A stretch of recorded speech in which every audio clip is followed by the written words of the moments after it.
There's Stradowazalewski, and his real name is Alfred Louis Layer IV, and Albie Layer, quite a character as we take a look at this. I believe it is Shane Dorian to start. No, it's Lenny. Now, if you're going to talk about somebody that has surfed every different equipment in the world out there and knows about how riding the cross chop and dealing with the wind is 50 minutes. Let's take a look while we were away. Shane Dorian, and Shane wearing white, and this guy opened up early this morning. Well, Shane Dorian, obviously one of the favorites in this event. Not only does he charge like a maniac, but he's just like Greg Long, very calculated, gives himself the ultimate chance to make every drop. Dialed in for the surf spot, for the reef, where to sit. So just an overwhelming favorite, really. And then Ian Walsh as well, you know, kind of a protege of Shane Dorian. Had really looked up to Shane, and as a result, he is so... A score of 517. Yeah, and this was Lenny right here. Nice, beautiful drop. Wow, look at that. He got a ton of air under his board, but I love how he stayed over the deck of his surfboard and reconnected. So that's going to be a nice start for Kai. And look at Shano, perfectly right behind the button there. And he actually got a nice little bottom turn. That way it didn't, you know, get that big old barrel section that we know that Jaws is known for at the bowl. It sits in the middle, and we got a paddler here. It is Walsh again. Walsh now dealing with the wind, drops in straight, doesn't want to get anything underneath. And Walsh getting the corner, mom and dad watching, as well as brother who advanced out of an earlier heat, got second. Ian Walsh, Hokipa, Jaws, his playground. That was amazing. It's hard to even kick out today without getting airborne. Beautiful wave there from Ian Walsh. He made that look way for a long time, and they just soak it in. They learn from it. They learn what's possible. And look at Ian, again, local boy here from Maui. Again, one of the favorites here in this event. He made that look really easy. But what's most important about this ride, even though it's not one of the best rides we've seen today, it's going to calm the nerves. It's going to be a solid score on the board. Now he can go out there and be a little more selective. The front to get down the face, that's the whole key, is getting down his thing. And again, we're going to see how Shane, perfect line, you know, right behind the peak there. Nice little bottom turn. And, you know, I actually think this is the perfect warm-up wave. Even though it didn't have that infamous west bowl to pull into, it's just a nice way to kind of dip the toes in here this morning, if there's such a thing. And then this is the first wave of Ian Walsh. Again, these waves come in right into mid-range. For Shane Dorian, he grabbed himself a 6, so just a little higher. Ian Walsh, he's got a 5.93 and a 5.1, so some solid scores here. And then Lenny here in black. Let's see, 3.57 for that airdrop there. So we're going to show you a highlight of what happened this morning before the contest, and the highlight was Shane Dorian. But first and foremost, everybody puts on the brakes, backs up. That's where you want some wind. You don't want to get pitched over the falls, but then they look over quickly to see if another way is going to clean them up. 32-year-old Ian Walsh from Haiku drops in, negotiates the wind, big airdrop, pulls into the barrel. It's massive, and he goes down. What a throaty call right into the, and it spits. Piahi, and here is Walshy dropping in. It was a huge deliver right there. He made the decision to kind of pull in, maybe had just a brief second thought, and that's when that lip just barely kind of picked him off, and it got that weight on his heels, and he fell backwards of all places in that barrel. I think he was like hesitating, looking at this massive curtain, saying, am I too late to pull in proper and get up? Right there, he's trying to get that inside rail in, a bottom turn into the barrel. And, you know, the last thing you want to do is bottom turn into a lip. So that was that 1 or 2 seconds where he takes, watch his face. He's going to look up at the lip line and like, can I pull in? And he's right. He actually did get clipped. That wave just kind of breathed on his head, and it was enough to flick him off his balance. At 1,000 frames a second, let's take a look at Ian Walsh and what happened. Right there, beautiful work from Ian Walsh, handling that air under his board, reconnected. Now he's grabbing that inside rail. See how he's got all that weight on his toes? He's trying to draw that line as much as possible so that he could pull in. There's a little second thought. He's like, wait, am I going to get under the hood or not? Watch that lip just barely clip. It's actually like the spray from the lip. But it's so powerful at Jaws, it was enough to knock him off his toes. Now all that weight is on his heels and he's toast. And you're not going to drop in easy. You're going to go skipping down the wave, aren't you? And you're going to just take a beating. Again, it was still a great score, Dave. He got a 7.67, and I love that because that was the epitome of commitment. Did he have his back foot in the right? First time I surfed with him out here, toe surfing. And so he's extremely familiar with this Piahi and this wave.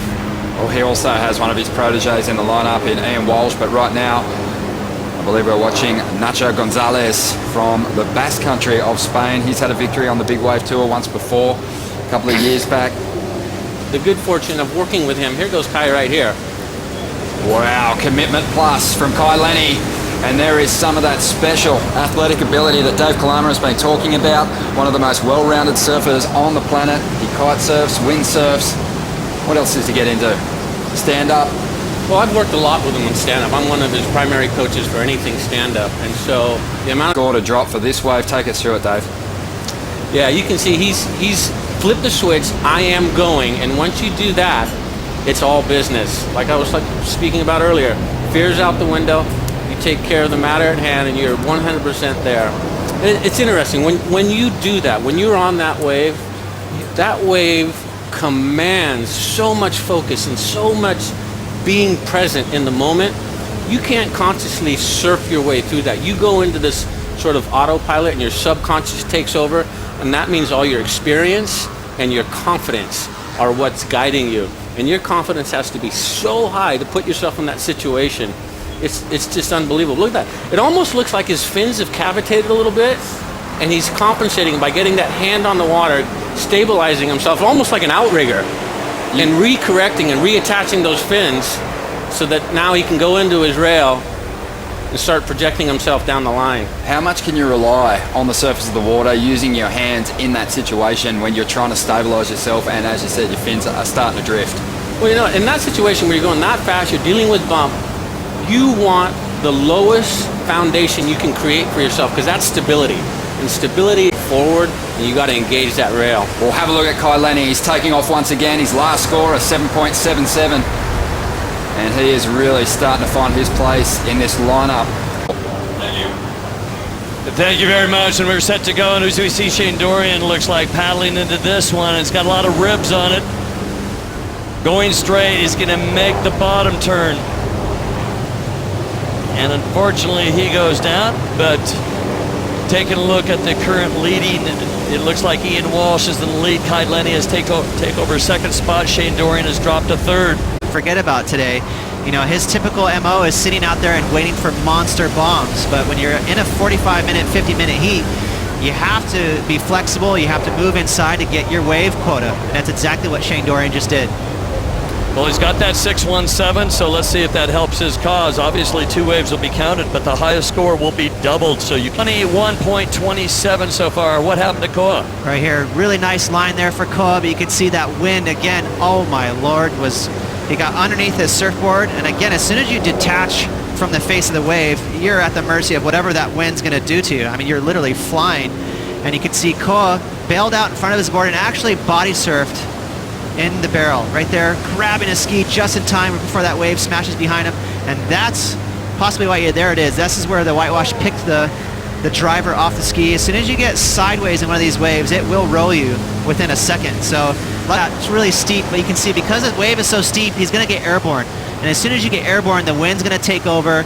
Now he's going to slide down the face. And watch this. Imagine body surfing at Jaws. Right there, he is looking with his eyes, and all of a sudden he is inside that cavernous pit. Amazing wipeout there from Koa. And my first thought is, yeah, he's out of breath, but more importantly, the board is going to come down to hit him from behind. Very scary. Well, here it's swinging. Shane paddling as hard as he can. Ian drops in. Shane's just about getting clipped. Shane loses the board. Ian on this wave now. Your heat leader, his 4th wave, trying to better a 5.93. And just when you think you're in the right spot, you just paddle for safety. Piahi. Here's the drop. I really wanted to see this. That was unbelievable. And Shane Dorian did get picked off there. He paddled for that first wave, but I just love the commitment from Ian. Not a whole lot of paddling. He basically swung around, maybe gave 2 or 3 strokes, and took off right under the hood. Look at the lip behind Ian. That lip is chasing him down. Shane Dorian barely got out of his way. And again, that's so much commitment. There's wind, there's a ton of water in your eyes. You're basically feeling your way kind of by braille down the face, and you have to stay committed. Again, there's so much in your body, inside your head saying, maybe just pull the plug here, kick out, jump, get out of safety or whatever, but these guys are so brave. They stay committed, they stay over their board. A very thick 12-foot leash. Could he have possibly run over Shane's leash? A lot of aerated water. Here's what happened to Nacho. Okay, so while we were in that replay, Nacho got this wave right here. A big old fat double up on the west bowl. Amazing on his backhand. Being a goofy footer here at Jaws is no easy task. And here we go. Ian, they're comparing waves. The judge is taking a long look back there. And this is a wave that Ian Walsh received, a 7.67. So that's where the scale's set now. That's a number that's already locked in. Finals, let's take a look at Ian's wave. Again, so the judges wanted to see where Ian's score was previously, and now that's the wave that we're still waiting for. Late drop. But again, that wave ran out of juice, whereas the wave that he received, the 7.67, we all know what he did there. He knifed that inside rail.